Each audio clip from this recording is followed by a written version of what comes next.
आदाब बहनों और भाइयों, मैं मोहम्मद खुर्शीद ख़ान उर्दू अदब अलीगढ़ की जानिब से आज आपके लिए एक नया वीडियो लेकर हाजिर हुआ हूँ, जिसका उन्वान है उर्दू कवायद। ये वीडियो बिहार और झारखंड में होने वाला टीजीटी के इम्तहान के लिए तैयार किया है, जो 25 नवंबर 2017 को मुनक़िद होने जा रहा है। इस वीडियो को हाई स्कूल व इंटरमीडिएट के तलबा भी देखने की कोशिश करें। मुझे उम्मीद है ये वीडियो आपके इम्तहान की तैयारी में काफ़ी हद तक मुआविन साबित होगा। दोस्तों, आपकी मेहनत और आपका खुलूस है कि आपको उर्दू अदब के ज़ेर एहतमाम तालीमी वीडियो पसंद आ रहे हैं।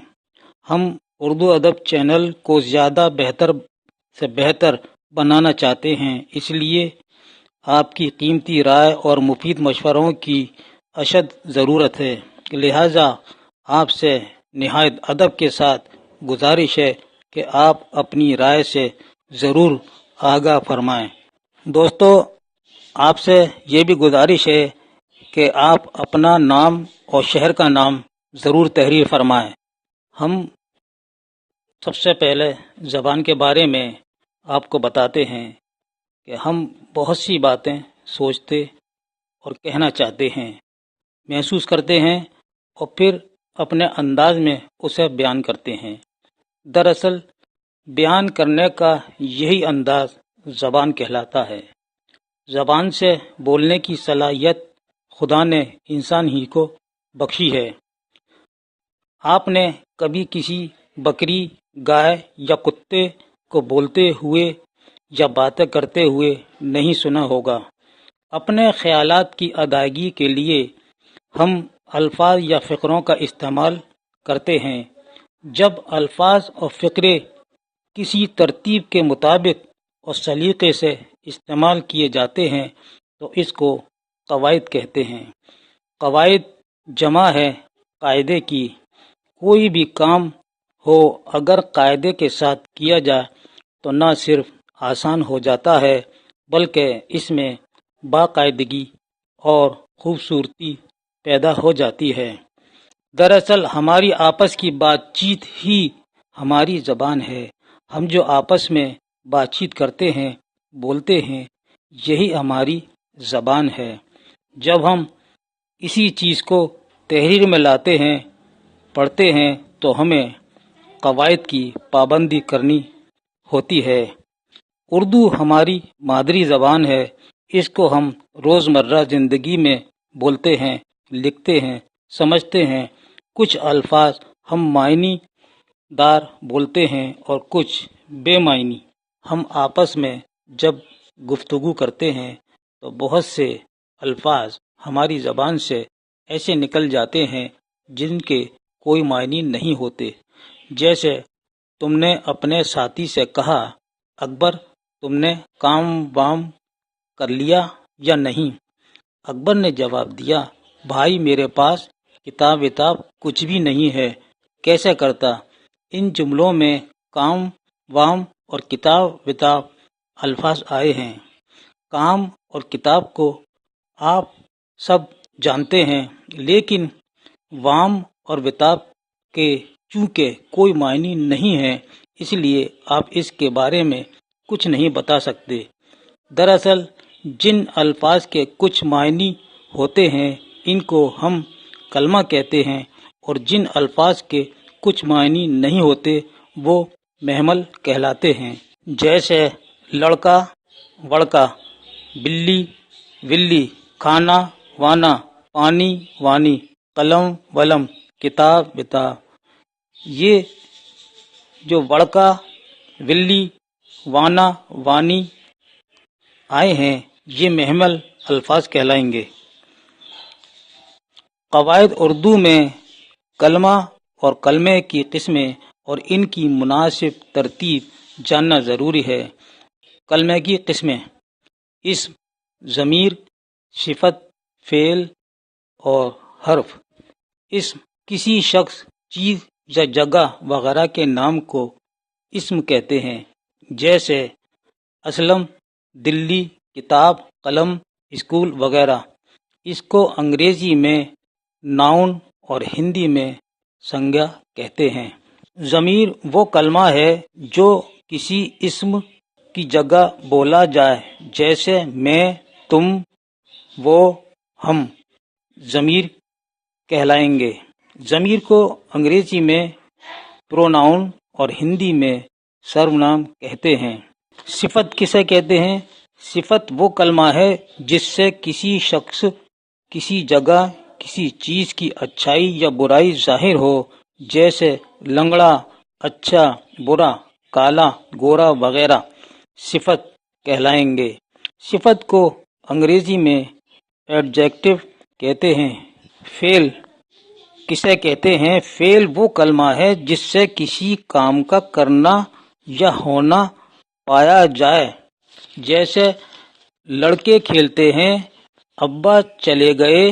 फेल को अंग्रेजी में वर्ब और हिंदी में क्रिया कहते हैं। हर्फ वो कलमा है जिसके अकेले कोई मायनी न हो, बल्कि इस्म व फेल से मिलकर मायनी पैदा करे, जैसे पर, तक, को, जो। हर्फ को अंग्रेजी में प्रीपोजिशन और हिंदी में कारक कहते हैं। उर्दू कवायद की रोशनी में मुज़क्कर मुअन्नस की तारीफ। मुज़क्कर और मुअन्नस की पहचान करना बहुत आसान है। मुज़क्कर में आम तौर पर अल्फाज अलिफ पर ख़त्म होते हैं और मुअन्नस अल्फाज के आखिर में छोटी ये आता है। मुज़क्कर को जो इस्म नर के लिए बोला जाए मुज़क्कर कहते हैं।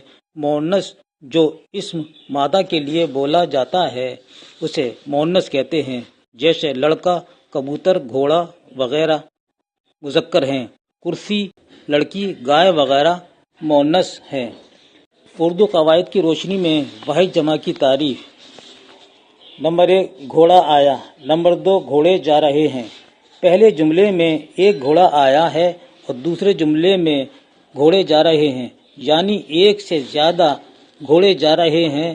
पहले वाले जुमले में एक घोड़ा वाहिद है और दूसरे जुमले में घोड़े जमा हैं, यानी एक चीज़ को वाहिद कहते हैं और एक से ज़्यादा चीज़ को जमा कहते हैं, जैसे लड़का, लड़की, बल्ब, घोड़ा, मेज़, कुर्सी वगैरह वाहिद लफ्ज़ कहलाएंगे।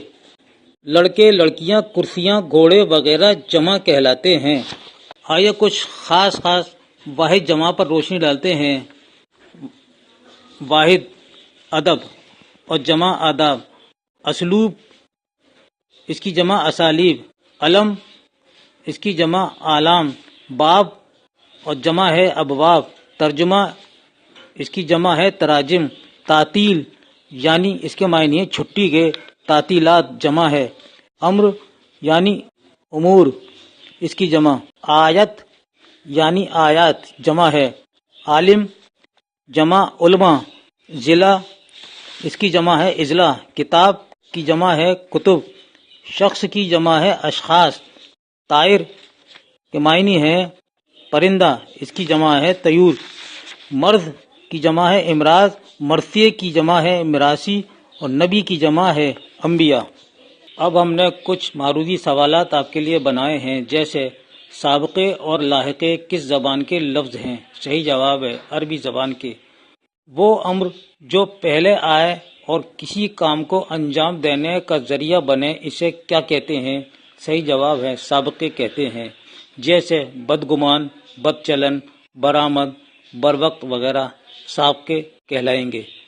लाहके किसे कहते हैं? लाहके के मायने हैं अपने से पीछे वाली चीज़ से आकर मिलना, जैसे रूह अफ़ज़ा, हिम्मत अफ़ज़ा, तीर अंदाज, नज़र अंदाज वगैरह लाहके कहलाएंगे। कलमे की कुल कितनी किस्में होती हैं? सही जवाब है 5 किस्में। इस्म की कुल कितनी किस्में हैं? सही जवाब 5 किस्में हैं। किसी शख्स या किसी जगह या चीज़ के नाम को क्या कहते हैं? सही जवाब है इस्म कहते हैं। इसमें नुकरा की कुल कितनी किस्में हैं? सही जवाब है 6 किस्में। ज़मीर की कुल कितनी किस्में हैं? सही जवाब है 8 किस्में। वो कलमा जिससे दूसरे इस्मों की कैफियत यानी خوبی یا برائی معلوم ہو اسے کیا کہتے ہیں؟ اس کو صفت کہتے ہیں۔ صفت کی کل کتنی قسمیں ہیں؟ صحیح جواب ہے 5 قسمیں۔ وہ کلمہ جس سے کسی کام کا کرنا یا ہونا پایا جائے اسے کیا کہتے ہیں؟ اس کو فعل کہتے ہیں۔ وہ کلمہ جو خود اکیلا کوئی معنی نہ رکھتا ہو بلکہ اسم اور فعل سے مل کر معنی پیدا کرے اس کو کیا کہتے ہیں؟ اس کو حرف کہتے ہیں۔ کلمہ حرف کی کل کتنی قسمیں ہوتی ہیں؟ صحیح جواب ہے 5 قسمیں۔ کلمہ حرف کی پہلی قسم کون سی ہے؟ صحیح جواب ہے حرف جار۔ کلمہ حرف کی چوتھی قسم کی نشاندہی کیجیے۔ صحیح جواب ہے حرف ربط۔ وہ کلمہ جس سے کوئی جگہ یا وقت معلوم ہو اس کو کیا کہتے ہیں؟ اسے اسم ظرف کہتے ہیں، جیسے اسکول، ہسپتال وغیرہ۔ وہ کلمہ جس سے کسی اوزار کا نام معلوم ہو اس کو کہتے ہیں اسم آلہ، جیسے چاقو، تلوار، قینچی۔ وہ اعزازی نام جو بادشاہ یا حکام کی طرف سے رکھا جائے اسے کہتے ہیں خطاب، جیسے خان بہادر، ملک الشعراء، جواد الدولہ وغیرہ۔ خطاب اسم معروفہ کی دوسری قسم ہے۔ وہ کلمہ جو کسی لگاؤ اور نسبت کی وجہ سے بولا جاتا ہے وہ کیا کہلاتا ہے؟ صحیح جواب ہے صفت نسبتی کہلاتا ہے، جیسے بریلوی، مراد آبادی، کانپوری وغیرہ۔ وہ صفت جس سے کسی چیز کی مقدار معلوم ہو کیا کہلاتا ہے؟ صفت مقداری، جیسے 1 کلو آلو، 2 کلو آٹا، 2 لیٹر دودھ وغیرہ۔ وہ کلمہ جس سے گزرے ہوئے زمانے میں کام کا کرنا یا ہونا پایا جاتا ہے اسے کیا کہتے ہیں؟ فعل ماضی، جیسے تم نے کتاب پڑھی تھی، میں نے کھانا کھایا تھا، یہ فعل ماضی ہیں۔ وہ کلمہ جو کسی اسم کی جگہ بولا جائے کیا کہلاتا ہے؟ اس کو ضمیر کہتے ہیں، جیسے وہ، تم، میں۔ وہ نام جو یوں ہی کسی وجہ سے پیار میں پڑھا جائے اس کو کیا کہتے ہیں؟ اس کو عرف کہتے ہیں، جیسے گڈو، پپو وغیرہ۔ مثلث کس نظم کو کہتے ہیں؟